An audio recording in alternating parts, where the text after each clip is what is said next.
Heather here with Underwater Panther, and today I wanted to add to my Gemini or ENTJ series, Astro-Psychology wise, and today I'm going to be talking about the Gemini or ENTJ leading with extroversion.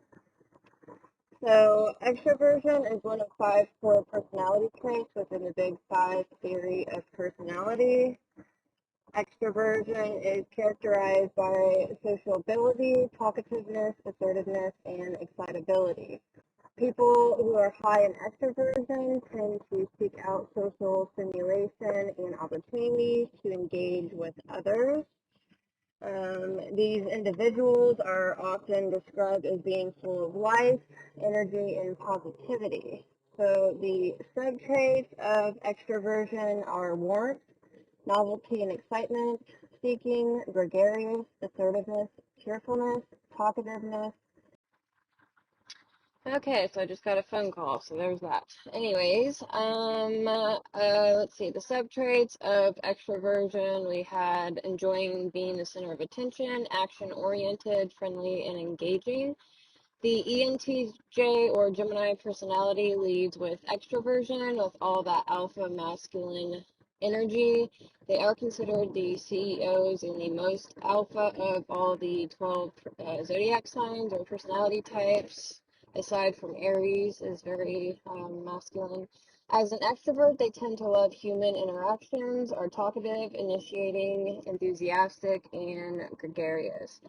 So, causes of extroversion, the exact reason why people tend to be more extroverted or more introverted has been the subject of considerable debate and research in psychology.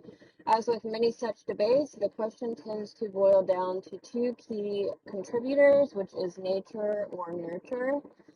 Genetics, extroversion clearly has a strong genetic component.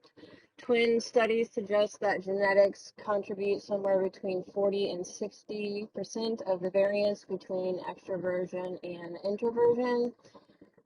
So the environment, siblings studies published in 2011 have suggested that individual experiences carry greater weight than do shared experiences with families.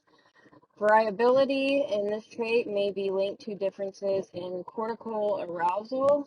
Extroverts tend to need more external stimulation, while introverts tend to become stimulated very easily.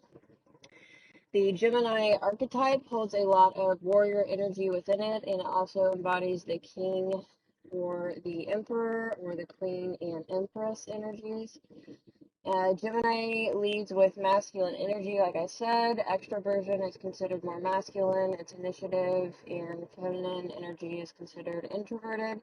The ENTJ or Gemini is known to be one of the most alpha personality types. This means they are more assertive, logically action-oriented, and more competitive than most.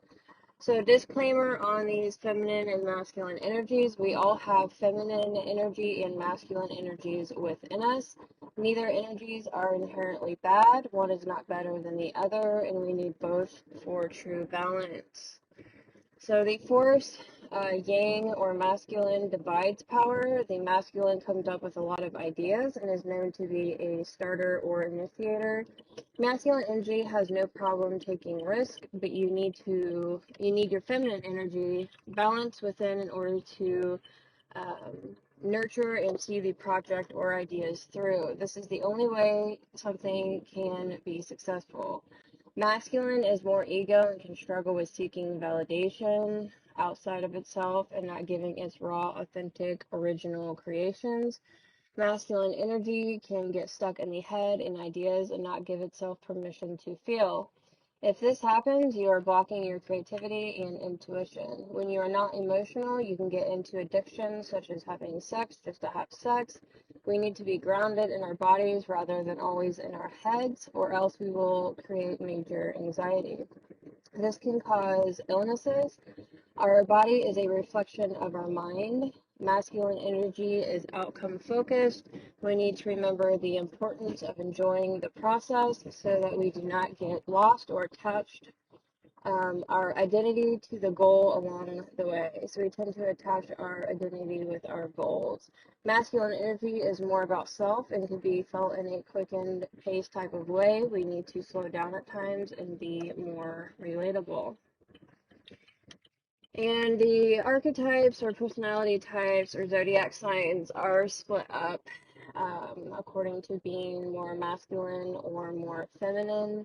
And I do want to do a video on specifically breaking down each sign due to the masculine or by the masculine and feminine energies. I think that would be a fun video to do, especially talking about Pisces, that would be, and then also male and female personality types. It's interesting how some of the men can act more feminine while the women can act more masculine. It doesn't always necessarily line up, but this is all on percentage level, so do keep that in mind. We do have both feminine and masculine all within us, so that's why I'm kind of like doing this little disclaimer here and kind of breaking down the energies. So the force yin multiply power, it multiplies power.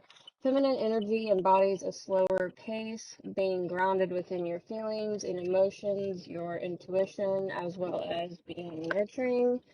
It nurtures the masculine's powerful ideas. It takes someone who is patient enough to understand what the idea or what people need in order to get the best of the thing or person. The feminine is cooperative and wants to be in relationships to nurture. It is charitable and feels good to help others. The feminine energy begins seen as the mother or earth. She nurtures all things into reality and physicality. If you isolate yourself and do not balance your masculine within your feminine, you will be more prone to addictions and major negativity, especially in your mind. Being sensitive, emotional, and empathetic are superpowers. If you lead with major masculine energy, you could very well view feminine energy as being weak. Nurturing actually grows a baby into a mature adult. Think about everything that goes into that. Grit certainly comes to mind. It isn't about having a pissing contest. The feminine is able to sit back and be one with others and pour into others. It is not afraid to uplift and empower others.